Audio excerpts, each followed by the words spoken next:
Lo que sí te ha movido el amperímetro es el caso McEntor. En un título periodístico, decime qué es el caso McEntor.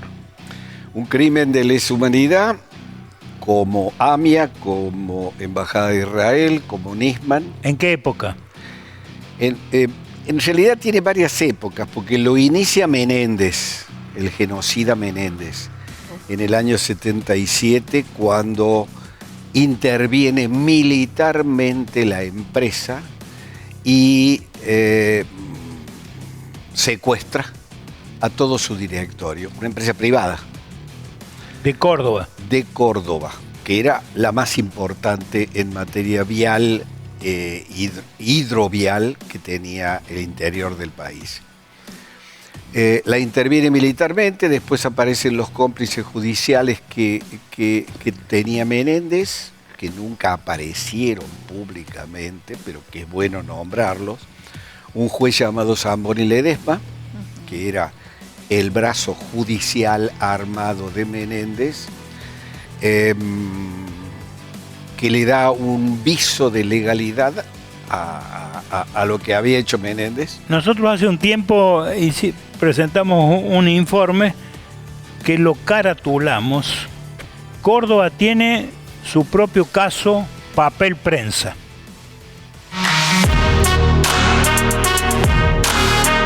Córdoba tiene su propio caso de papel prensa. Escribe Jorge Zapata. Mucho fue el revuelo que se armó cuando salió a la luz el caso Papel Prensa, aún sin resolver. Pero ya antes, otra causa parecida había salido a flote en Córdoba. Se trata del caso McEntor, Sociedad Anónima. Era una empresa de construcción y urbanización cordobesa, una de las más grandes del país. Representaba una cultura empresaria de cumplimiento de obligaciones, de valores de capacidad empresaria, de obras, de tecnología. Licitaba y construía, un fenómeno de diversificación y capacidad productiva. Su ideología empresaria perjudicaba a la ideología que representaba la dictadura militar. Esto es la patria lobista. La patria donde las obras se arreglaban en mesa de café y no en licitaciones. El 26 de abril de 1977, las tropas de Menéndez ocuparon todas las empresas del grupo McEntor y secuestraron a 29 personas, entre ellas directivos, gerentes y empleados superiores del grupo, que denominaron sostén financiero de la delincuencia subversiva. En ese momento, el presidente de la empresa, Natalio Kirchner, y el síndico, Gustavo Roca, fueron los únicos que pudieron huir al exilio. En 1984, el gobierno resolvió devolver las empresas que habían sido saqueadas y vaciadas por los jerarcas militares y civiles de la dictadura. McEntor estuvo en poder de los militares hasta 1985, fecha en que su presidente y principal accionista, Natalio Kirchner, pudo regresar a la Argentina. Recién en 1985, la empresa volvió a manos de sus dueños. El caso se hizo público en ese año cuando la familia Kirchner abrió juicio civil contra el Estado para reclamar un resarcimiento por el saqueo. Sin embargo, la demanda fue rechazada por la jueza Garzón de Lascano, hoy jubilada, por considerar que la causa había prescripto. Ahora los abogados de la firma, Juan Carlos Vega y Claudio Oroz, buscan la reapertura de la causa alegando que los delitos cometidos fueron de lesa humanidad y por tanto imprescriptibles. Actualmente la empresa está en quiebra y el caso fue denunciado ante la Comisión Interamericana de Derechos Humanos. Canco, bueno, vos sos... ya no está Claudio en la causa. No está Claudio. Estás vos solo. Solo yo. Por favor, corregime mi informe. Te actualizo nada más. En la Comisión Interamericana de Derechos Humanos ganamos. El Estado argentino fue condenado. ¿Cuál es la particularidad?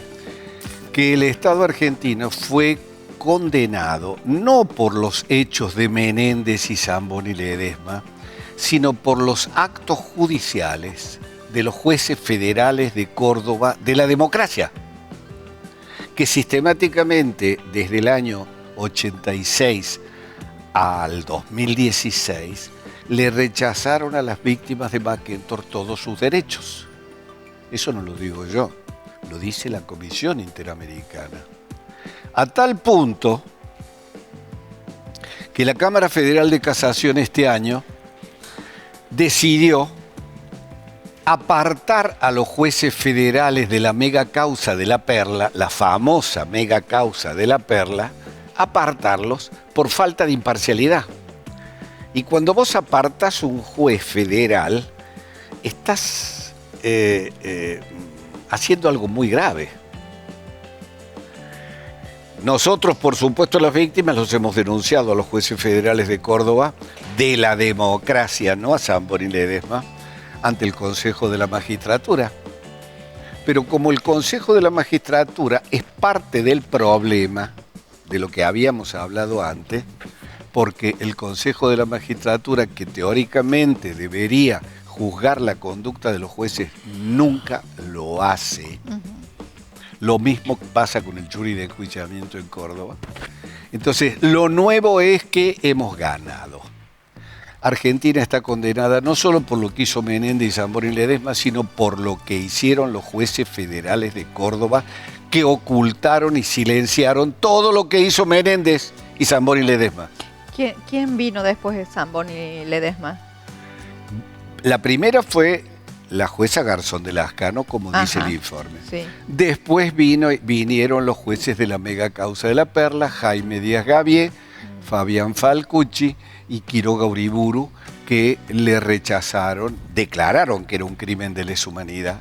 Vos decís que estábamos pidiendo, no, está declarado ya, pero le negaron a las víctimas de McEntor todos sus derechos. ¿Por qué lo hicieron? Por razones políticas o ideológicas. Déjalo ahí, vamos a la segunda parte del informe y después vienen las preguntas que me parecen recontra súper interesantes sobre qué vinculación tenía McEntor con la política setentista. Hoy, Córdoba tiene su propio caso de papel prensa. Escribe Jorge Zapata. La Justicia Federal de Córdoba dictó el procesamiento de los represores Jorge Rafael Videla y Luciano Benjamín Menéndez junto a otros 14 imputados por la privación ilegítima de la libertad e imposición de tormentos en contra de los directivos de la compañía McEntor en abril de 1976. La resolución emitida por el juez federal Alejandro Sánchez Freites menciona a los acusados como responsables de secuestrar y torturar a los empresarios, argumentando que financiaban operaciones subversivas. La empresa constructora cordobesa McEntor, una de las más importantes de la Argentina, fue ocupada militarmente durante la última dictadura, saqueada y sus directivos y empleados presos, torturados y la familia propietaria perseguida. Reinstalada la democracia, los propietarios de McEntor reclamaron daños y perjuicios que fueron rechazados por la jueza Garzón de Lascano al decretar la prescripción. Como defensores por el Estado se desempeñaron los entonces procuradores fiscales Rueda Otero Álvarez, quien renunció el año pasado a su cargo de vocal en el Tribunal Federal Oral cuando se investigaba su presunta complicidad con la dictadura. También López de Fuleñuc y Humberto Vidal. A tales fiscales, la propia Garzón de Lascano fijó honorarios por $2.300.000 que debía pagar la empresa saqueada por la dictadura. Como Kirchner no podía pagar esa suma, le pidieron la quiebra y se hicieron de los honorarios. El propietario de la desaparecida empresa constructora McEntor, Natalio Kirchner, presentó ante el Tribunal Superior de Justicia un pedido de nulidad de la quiebra, al considerar que esa medida no debió tomarse debido a que ocurrió en el marco de delitos de lesa humanidad. Fueron por los restos de McEntor, sabiendo que el origen de esto era el dolor de 29 víctimas que padecieron 4 años de cárcel, secuestros y desapariciones forzosas, dijo el abogado Juan Carlos Vega. Nunca se supo bien quién se quedó con la plata de Mackentor, pero todos los cordobeses deberían saber quién se quedó con esa posición del mercado. Mackentor era una empresa constructora de obras viales. Era una de las 3 o 4 más importantes del país. Mientras tanto, el juez federal número 3 de Córdoba, Alejandro Sánchez Freites, procesó al dictador Videla, a Menéndez y a otros 14 imputados por los secuestros y torturas a empresarios y familiares del grupo Mackentor durante la última dictadura militar. Los delitos contra la propiedad enmarcados en esa persecución sistemática integran los crímenes de lesa humanidad. El caso Mackentor está a tiempo de ser investigado y juzgado. La revisión del pasado viene salpicando a altos exponentes de la Justicia Federal de Córdoba. Canco, al hueso. Los genocidas decían que Mackentor recibía dinero de los montoneros. Era sostén financiero de la subversión. Esas son las palabras que usa Menéndez para secuestrar, torturar, vaciar la empresa. ¿Había algo de eso? Durante 47 años, que es el tiempo que lleva desde que Menéndez la interviene hasta hoy, que estamos en la Justicia Federal, en un tribunal muy bueno, presidido por Carolina Prado, nunca se pudo probar nada. Si vos me decís en 47 años, con consejos de guerra, con secuestros, era tan fácil probar con la tortura y con jueces federales a partir del año 1984, nunca se pudo probar nada. La empresa no existe más. La empresa no existe más porque fue declarada en quiebra. Pero hay algo que yo te quiero decir porque esto se vincula con el hoy de la Argentina. El grave error, el grave pecado que comete Mackentor es el de haber renunciado a la Cámara Argentina de la Construcción. Es una gran empresa que renuncia a la Cámara Argentina de la Construcción que nucleaba a todo el poder económico vinculado con la construcción, que era el 20% del PBI. Claro. ¿Y cómo no iba a renunciar si le dieron la espalda? No, pero colegas? esto sucede antes del terrorismo de Estado. Claro, a causa de eso deben haber renuncia venido las represalias. porque dice Natalio Kirchner, yo soy Natalio Kirchner. Sí, señor. Natalio Kirchner dice, voy a renunciar porque no estoy de acuerdo con el loteo de la obra pública. Así lo llama. Y por otra parte, porque estaba interesado en quedarse con esa empresa, el propio Macri. En realidad no es Macri, es Supercemento. La que se queda con los principales activos de Mackentor durante la Zamboni Ledesma es la empresa Supercemento. ¿Qué era de quién, Supercemento? Supercemento tiene un 40% de Macri, no de Franco Macri, sino del hermano. Ajá. Y el resto lo tiene repartido. Astolfoni, capitales italianos. Amalita no. Ahí. Amalita, Fortabat no. No está ahí, no está. Pero Mackentor, como dice el informe de Zapata, era una empresa de la burguesía nacional, donde los socios de Mackentor, yo soy Mackentor, o sea que hablo con conocimiento de causa, llegaba a fin de año, se distribuían dividendos y no los retiraban, lo incorporaban como capital financiero de la empresa. Entonces, no es que hayan sido héroes, sino de que tenían esa visión de tener espalda financiera para hacer las grandes obras. La obra Acueducto Villa María San Francisco, que fue la obra más grande de obras sanitarias de la nación en la década del 70, la gana Mackentor. ¿Y quién sale quinto? Supercemento. Llega la intervención de Menéndez y de Zamboni Ledesma, le rescinden la obra a Mackentor y se la adjudican a Supercemento. Esto está probado. Es decir, estos negociados, esta corrupción de la que hablamos nosotros ahora, ya venía en el terrorismo de Estado. Era más salvaje todavía, porque ahí sí que no había jueces. O peor, Libres. sí los había. Sí, pero Había, en el pero caso no McEntore claro, lo que más respondían. grave a mí me parece en el 2024 es la responsabilidad de los jueces de la democracia. Bien. Qué bárbaro. De los jueces de la democracia. ¿Por qué? Yo estuve en la mega causa de la Perla, estaba con Menéndez. Menéndez se levantó en el caso McEntore y dijo, yo me acuerdo porque estaba ahí, dijo, la culpa de lo que pasó a McEntore la tienen los jueces federales y no yo. Eso decía el genocida Menéndez.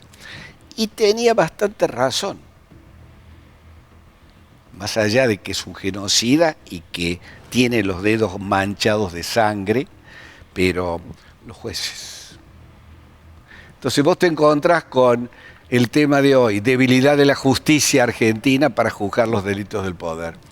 Es cuestión de irse 30 años atrás y ver qué hicieron esos jueces federales en Argentina que legitimaban los genocida Menéndez. ¿Sabe quién habló de la imparcialidad de los jueces de McEntore? ¿Quién? Este señor. La sentencia de la mega causa de la Perla en el caso McEntore es declarada nula por arbitrariedad manifiesta. Y lo más grave, apartados los jueces que la firmaron por falta de imparcialidad. Nombres de los jueces. Jaime Díaz Gavié, Fabián Falcucci y Quiroga Uriburu. Son apartados por decisión de la Cámara Federal de Casación. Y también este señor se refirió aquí en Audiovisión a los jueces y socios de Menéndez. ¿Qué es la particularidad? Que aparecen con nombre propio los jueces que fueron cómplices de Menéndez y aparecen las empresas que se quedaron con todos los activos de McEntore. Así, ¿podés hacer nombre? Pero por supuesto. Que haga nombre. Por nombre de los supuesto. jueces, nombre de las empresas. El primer juez que era socio de Menéndez era Zamboni Ledesma. Claro. ¿Cuáles son las empresas? ¿Los jueces quiénes son? ¿Quiénes son los émulos de Zamboni y Ledesma? ¿Los en la democracia? Sí. Y bueno, empezá con los jueces de la mega causa de la Perla. Jaime Díaz Gavié, Fabián Falcucci y Quiroga Uriburu. Son los jueces a quienes la Cámara Federal de Casación declaró nula por arbitrariedad manifiesta su sentencia. Y también el propio doctor abogado Juan Carlos Canco Vega hablaba de las coimas en la construcción. Entonces, se calcula que solo en la obra pública, por vía del 20% de los sobreprecios, que son moneda corriente. No, moneda corriente en Argentina es el 10%, la Claro. coima es del 10%. No, en obra pública era del 20 hasta el 30%. En la obra pública era el gran botín de guerra. Era del 20 al 30%. Calcula vos que en un presupuesto nacional de obras públicas, el nacional, no estamos hablando de la obra pública provincial ni municipal, se calcula que en un periodo, el cálculo que está en mi libro, en un periodo de 20 años, se esfumaron 200.000 millones de dólares. En obra pública, de sobreprecios. Dios mío. Muy interesante. Che, ¿sale este programa o...? Claro. Está saliendo al aire Claro y te que aclaro por las dudas que queda. Esta transmisión se hace en vivo por YouTube, por Facebook, por Instagram y no Por sé X. qué. Por X. No se lo podés TikTok. mandar a los jueces federales. Y de además Córdoba. Claro. queda de por vida en lo que se llama on demand. O sea que esto puede significarte unas cuantas on demand. No, vos sabés de que... Mirá que digo cosas graves, ¿eh? Gravísimas. Y con nombre. ¿Querés que te diga una cosa? Nunca me llegó una carta documento diciéndome lo intimo para que se rectifique bajo responsabilidad. Nunca, nadie. Pero ¿cómo puede ser? A mí ya me han llegado 2. ¿Cómo puede ser? Pero qué barbaridad. ¿Cómo es esto? Dios mío. Por 1000 veces menos te han llegado... ¿Puede creer usted? Increíble esto. Pero la tienen claro porque el sistema de poder funciona con lo que dijimos al principio del programa. El peor periodismo del mundo. Si el peor periodismo del mundo no se ocupa, no habla, ¿no es cierto? Entonces, ¿para qué le vamos a mandar una carta documento? A mí nunca me mandaron nada. Parece que o lo que digo es verdad o si miento lo fundo muy bien. Claro. De una manera o de otra, nunca me han intimidado. Yo personalmente, lo sabés, Juan Carlos, he hablado con los hijos de McEntor. O sea, yo no tengo dudas en la certeza de todo lo que has expresado. Pero la pregunta es, ¿en qué termina todo esto? Bueno, estamos en este momento con un nuevo tribunal desde marzo. ¿En tribunal dónde? En federales, en Córdoba, ejecutando, cumpliendo con las sentencias de la Corte Suprema, de la Cámara de Casación y de la Comisión Interamericana, presidido por una, hasta ahora, muy buena jueza, que es Carolina Prado. El final se trata solamente de dinero. No, de ninguna manera. A ver. Se trata de dos cosas. Se trata de la validez o no de la intervención judicial de McEntor a cargo de Zamboni Ledesma, la validez o no de la quiebra de McEntor declarada por la justicia de Córdoba con el aval del Superior Tribunal de Justicia, integrado por Domingo Cecín, integrado por Andrué, integrado por Tarditi. Se trata de la validez o no del jury de enjuiciamiento, presidido por Aida Tarditi. Se trata de muchas cosas. Y se trata de la reparación debida a las víctimas y ordenada por la Comisión Interamericana. O sea, no es solamente de plata. La verdad que yo... El homenaje que le hago a Natalio Kirchner, al Talo Kirchner, que me dejó el poder a mí, no se lo dejó a los hijos ni a los socios. Yo tengo una obligación de reconstruir una historia. Por lo pronto, nunca se probó su vinculación con ningún aparato subversivo. Y el otro punto que a mí me interesa, que me ha impactado cuando investigué esta historia, Canco, es ellos habían desarrollado ¿cómo se llama? Unos conductos para las obras públicas. En Barrio Las Flores. Aquí en Barrio Las Flores. En Barrio Las Flores. Que en ese momento era toda una novedad constructiva. Era la primera fábrica en Latinoamérica que quebraba el monopolio de la importación de Impregilio Sidarco, que eran los italianos que abastecían a Macri, a Supercemento, a las grandes constructoras de obras públicas. ¿Qué hace el Talo Kirchner? Va a Estados Unidos, compra una patente e instala una fábrica que se llamaba de tubos para conductos de alta presión en Barrio Las Flores. Y con eso abarata un insumo central en las obras hidroviales del orden del 50%. Sin palabras,